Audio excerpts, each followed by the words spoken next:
1, 2, 3, 4.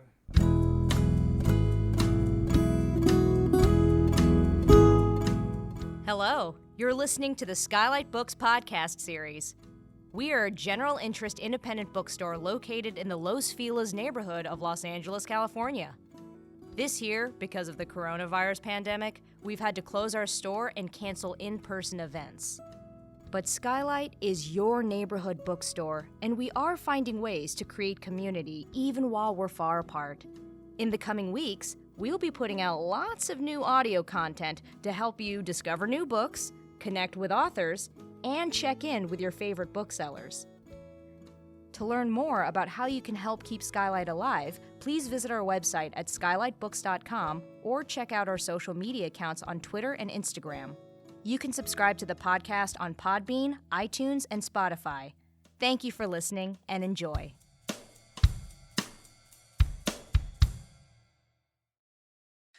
Hello, lovely listeners, and welcome back to SKYLIT. This is the SKYLIT Books podcast series, and I'm your host, Maddie Gobbo. I am the events manager here at SKYLIT Books.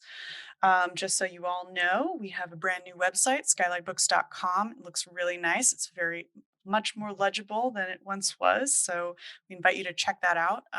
The store is open right now, 11 to 7 on weekdays and 10 to 8 on weekends, if you wear a mask and socially distance and all that good stuff.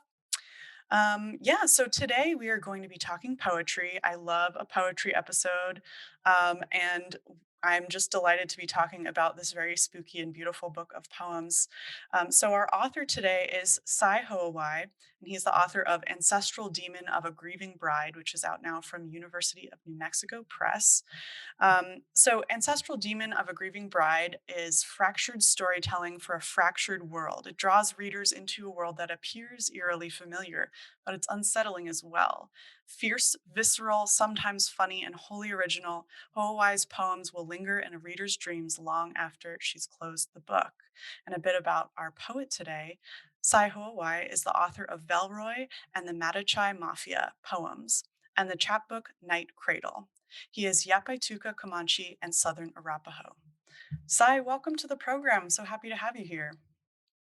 Thank you, Maddie. Thank you for having me. Yeah. Where are you joining us from in the world? Can you tell our listeners? I am just outside of Little Rock, Arkansas. All right. Pretty much in the hinterlands. What's it like over there right now? What's the weather? What's the vibe? We had really heavy snow probably a couple of weeks ago now, which we hadn't had in years, and so now it's 70 degrees. It's muggy and hot, and I feel like someone's breathing on you constantly. That's the Midwest for you. Yeah, or just the South. Yeah, I mean the weather changes. Yeah, it's bipolar, definitely. Got it. Thank you for having me and for this opportunity to share my work and my thoughts about this collection. Yeah, I've really enjoyed the poems in here, and I actually found a couple of recordings of you reading them on Poetry Magazine, poetry.org, and they're just fantastic, like so visceral, and there's so many great, like really sticky images in them. So I would love to give our listeners a little taste. Would you start us off with a reading?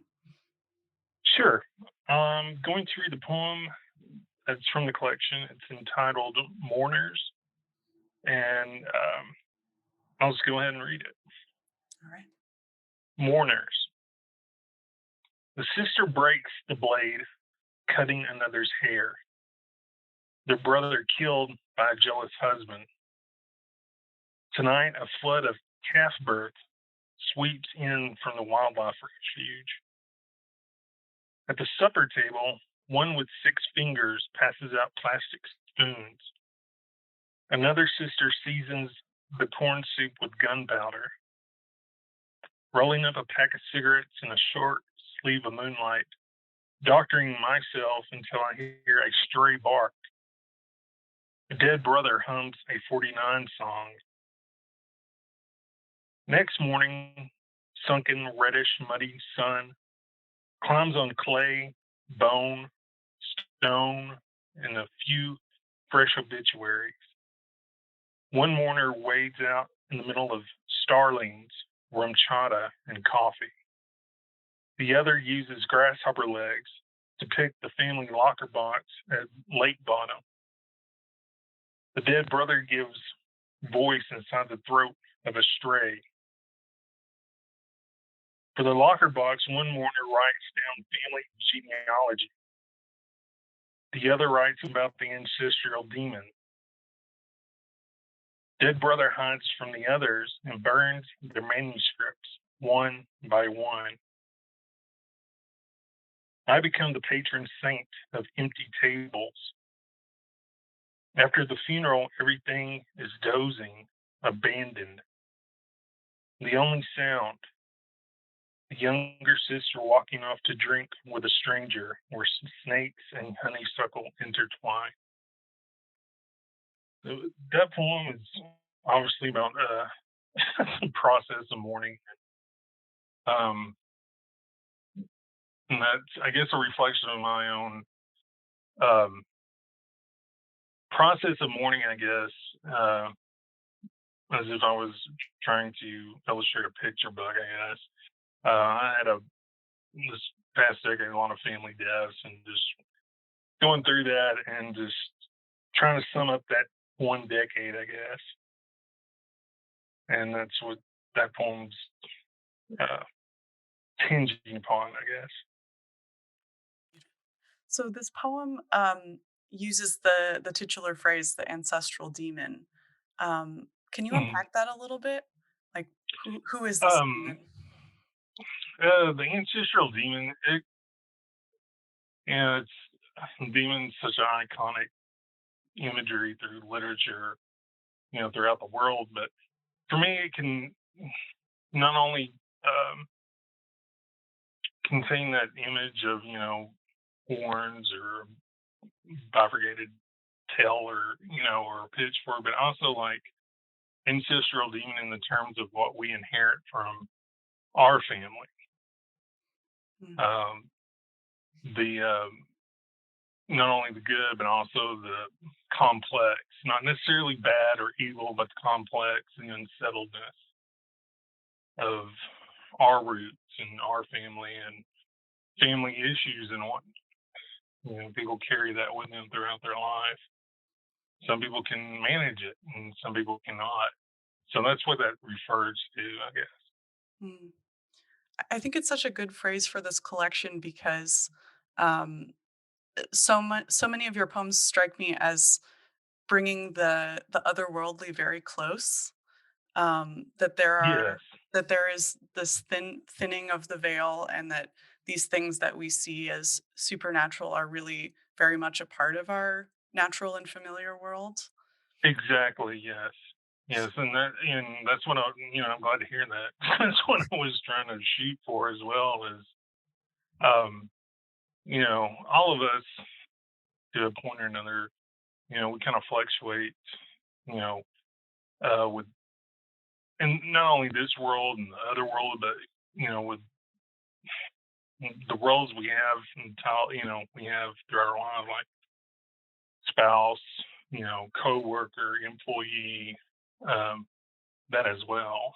And for me, um, to I guess exemplify that in a different way was to reach out to the other world. And yeah, I love ghost stories. Of totally a spiritual person, and that's always attracted me uh, throughout my life. Ever since I was a kid, the spiritual world or the other world. But to I guess make that concrete and to associate that with your everyday life. Um, that's why I say we all wear hats, or we all are walking in between worlds. It Hmm. doesn't necessarily have to be spiritual. Hmm. Yeah, I think thinking about these different layers of reality, whether or not that has religious Right. connotations for you, um, it, it kind of like I think it's very similar to just poetry as a medium, right? That you're taking these kind of small concrete details of that you've observed and burrowing down into the substrata, right? Um, Mhm. can you talk a little bit about the genesis of this collection? Where did it come from? Is there a particular moment or place or person that kind of was the seed here? Um, well, a couple of seeds. When my first collection, um, Velroy and Manitou Mafia, um, the thinning of the veil was there too, and I had a lot of good response, uh, to that and other things about the collection. And like I said, I was always interested in uh, folklore, occult. I read Weird Tale magazines, the old school ones, and um, that was always a seed that I carried, or an idea I always carried about how can I do that? How can I transfer all that into poems and not make it cliche-ish or what have you? And also um, influences as well as the oral tradition. I always grew up in this community oral tradition, and a lot of it, you know, are from children's stories, ghost stories, and I wanted to really bring that to light instead of you know creation stories. Because when you say oral tradition, the first thing people pop in their mind, oh, it's, creation stories, or where did your people come from? But there's another side to that. So showing the darker side as well, Hmm. which is part of that's another part of oral tradition. So I wanted to keep that alive, and um, so yeah, and I guess also another stimulus for me was also ghost stories too, like from what I've heard around since living in Arkansas, what I've heard around the South, and especially Kentucky, Cumberland ghost lore. That's fascinating. That's a whole nother can of worms. But a lot of those influences have really struck with me and stayed with me Hmm. through my writing career. What is it about ghost stories that you find so compelling? Um, well, several aspects. One, I guess, um, the holding out that there is something beyond this life, of course. Even though it's with ghost stories, it portrays it as very um, unsettling, sometimes askew. But um, the element of, I guess, fear, as if you're riding a roller coaster, or you around. There's that factor. There's also the factor of some of these are based on uh, some are stem from historical accounts, actual history. Um, they just had a lot of enrichment for me as an informative, and also as ideas, as you know, uh, when it comes to emotions, um, like the Japanese, their beliefs are, the ghost. Um, a yuri is uh, created when someone had a tragic death, or in the midst of rage or pain or sadness when they died, and it left an emotional imprint. And I guess that's, for me, is what it is, the emotional. Hmm. Yeah, and I think what you said also about ghost stories being a kind of historical record is interesting too, because like you're saying, in the oral tradition, everybody thinks, oh, the creation myth is the most important story that we can tell each other. But these destruction myths, or these um yeah, these myths of haunting, are important too, to understanding who we are as people. That Oh yeah, absolutely.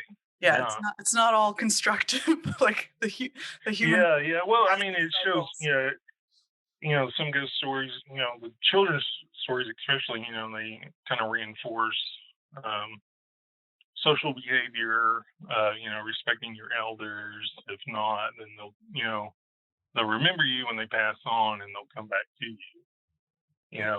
in a very, scary way to remind you of how are.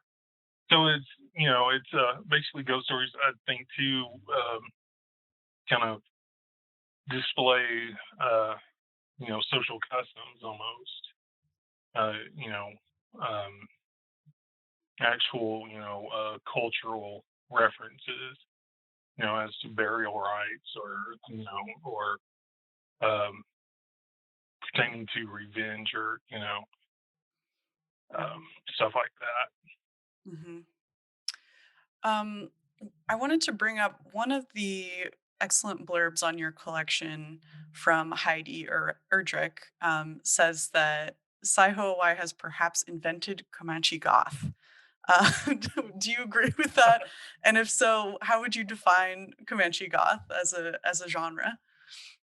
Um, well, there's, there's Native God. There's several authors out there that, their work has hit that caliber for Comanche God.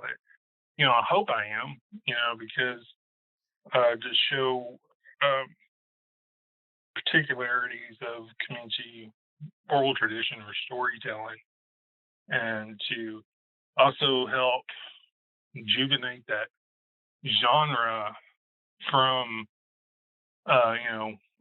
either it's poetry or fiction, kind of help generate um, a different path for Native literature, that it's not necessarily about reservation life or urban life in the city, or some type of identity crisis, that there is another stream of storytelling, other subject matter that are just as important and just as pertinent as to explaining the indigenous condition in this country.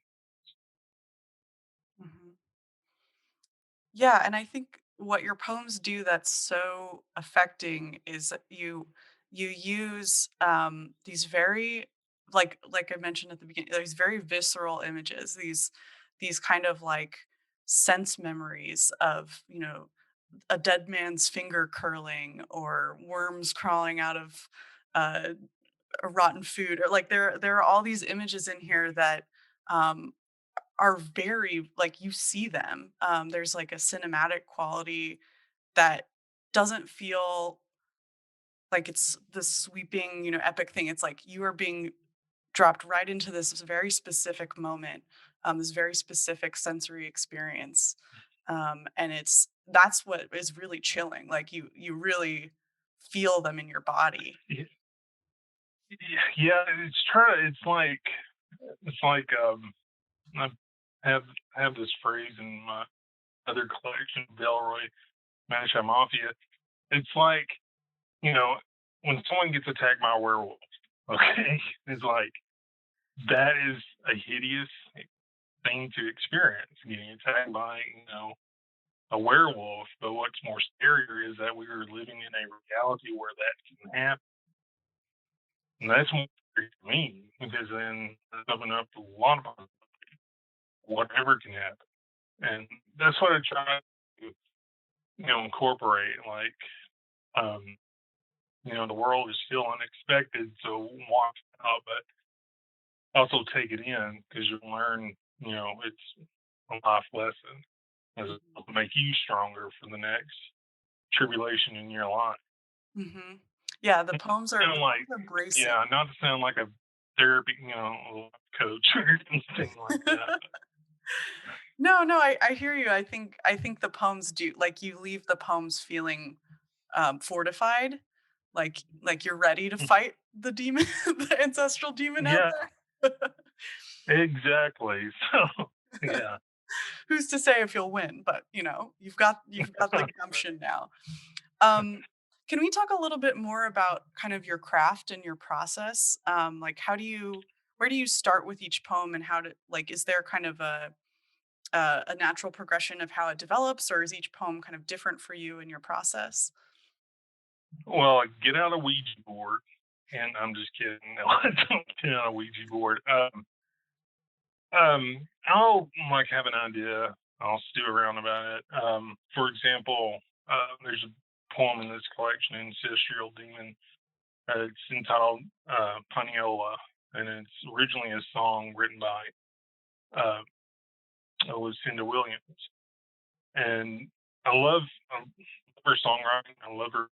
She sings. It's like her voice is like cutting cornbread, and I like that song too. And there's been um, you know theories about that song and who it's about.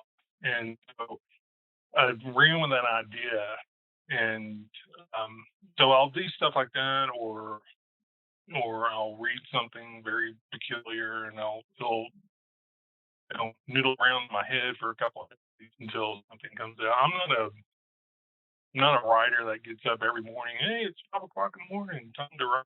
No, no, that's not for me.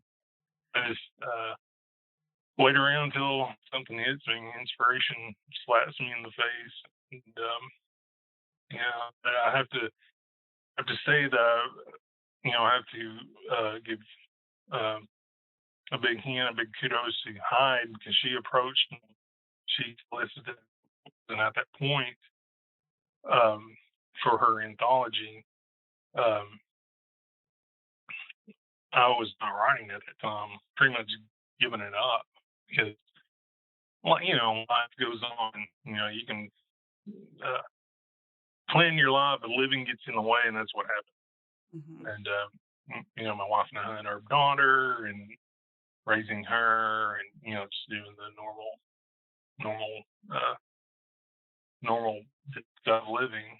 And so it went till Hyde and hey, I'd like to, get any new stuff. And I thought, no, she goes, well, write some poems and we'll see what we'll go from there. And so she helped out with that from then on.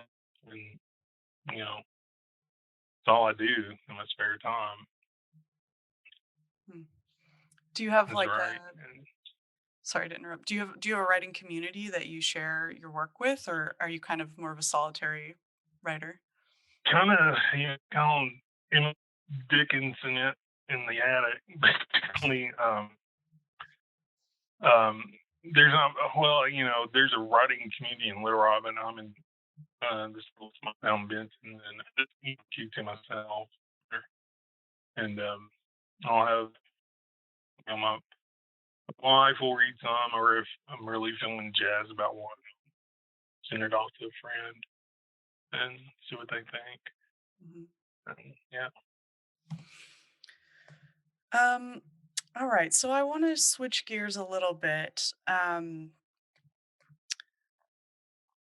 Let me think. Okay, so there's a lot of, as I mentioned earlier, there's a lot of little sort of objects and cast offs and insects and all kinds of small, sort of totem like things in your poems. Do you find yourself returning to certain images or themes? And if so, why do you think you keep coming back to those? Um, there's uh, there's maybe one image If there are like or totem. touchstone symbols or images Yeah, that you yeah. Well, one's a cardinal that kind of shows up in a couple of poems throughout. And a cardinal for in Comanche tradition, cardinal being red, if you see one, it means good luck. And so, um, if it feels right in a poem, I'll put that. I guess to bring good luck to the voice in the poem, or just or just a glimpse of like hope. It's always, hope's always intertwined in any type of situation you're in, Mhm. and I kind of find that. I believe that, but some people may not. But um, and there's also, there's that. There's also inanimate objects that come, that take life. Like there's a grandfather's Bible that comes to life, and the course of severed finger. It's once again to show the uncertainty of you know of day-to-day life, or reality, or the uncertainty of ideas, or um, like there's sort of like not chaos, but chaos plays there. So you always have to consider that. Hmm.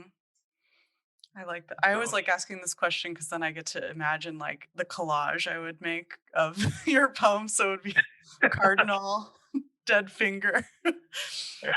I love it. Could you talk a little bit about the sort of the landscapes in your poems, the place, the specific sense of place that you're working with? Yeah, I grew up both in Oklahoma and Arkansas, especially when my parents divorced. I would, my father's family was from Central Arkansas, so a little bit of that has seeped in, especially in this collection. My first collection, it was more focused on Oklahoma and my experiences out there, and how visceral those experiences were for me geographically. And so I've taken that same step with the Ozarks, with the South, and how enriched that is with it, with Southern literature and historically, and all these uh, places now, natural places like the Boston Mountains in West Arkansas, and the Washita Lakes in the Southwest, and all those have been um, always stuck with me, even when I lived away from here, because they're so beautiful, and they're so such a rich history about them, especially with the Washita Lake system. Part of it was man-made, and they had to remove towns from the area to back in the 30s to make this lake, and uh, the removal of the town, and you hear all these stories. Oh, they left like cemetery down there, or stuff like that, which has always fascinated me. Hmm. And so one thing goes with the Boston Mountains. It's oh, so, you know, celebrate that, and it was a great geography to you know experience in poems. So Hmm. Yeah, I really felt the landscape had a lot of power on the speaker of your poems throughout the collection. So thank you for giving us a little sort of tour. Um, so my last question, and then I'll see if there's anything else you want me to ask about, is just sort of more broadly, what do you hope for the life of this book? What kind of readers do you hope it finds, or where do you imagine it going? um, I hope um, of course everybody was like, oh, awards, or prizes. Uh, prizes are for children. No, I'm just kidding. No, I hope it resonates with not only readers today and in the future, and hopefully as a go-to book for Comanche Gothic, or just for the study of uh, poetry, American poetry. That's what really matters to me. You know, you know as they say, time will tell. Hmm.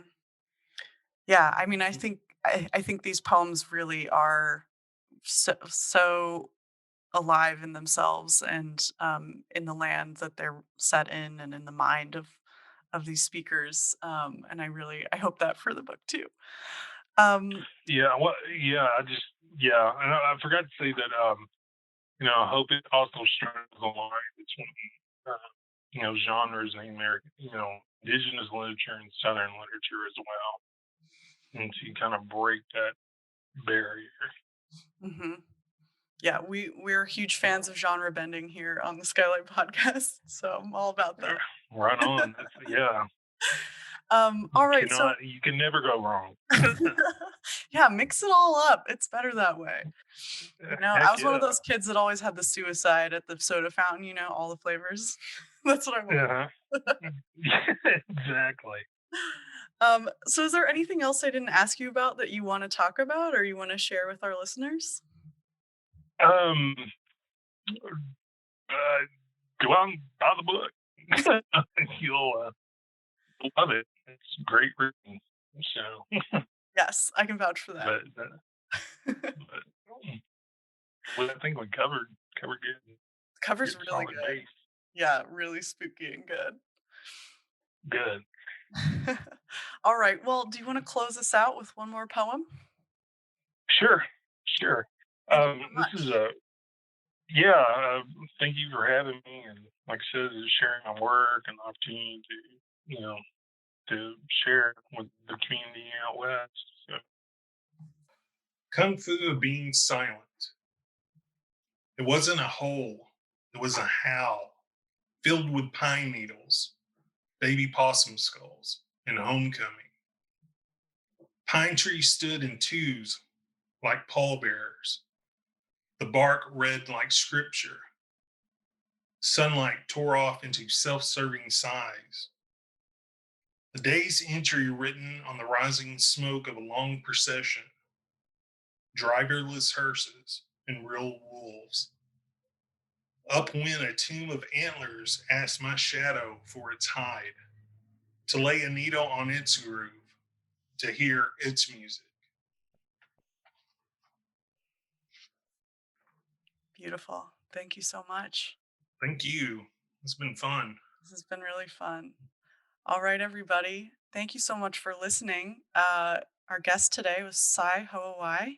His collection is called Ancestral Demon of a Grieving Bride. Thank you again for sharing your poems and talking with me today. It's been a blast, and Thank you. I love getting spooky with you. Same. All right, everybody. We will catch you on the flip side. Thanks so much for listening, and keep reading. Order the book. All right. Bye-bye. Thank you for listening to the Skylight Books podcast series. Please don't forget to visit our website at skylightbooks.com and make sure to follow us on Twitter and Instagram. Also, don't forget to subscribe to this podcast for more author talks and bookseller conversations. You can find us on Podbean, iTunes, and Spotify. Stay safe and healthy, and we hope to see you back in our store soon. I see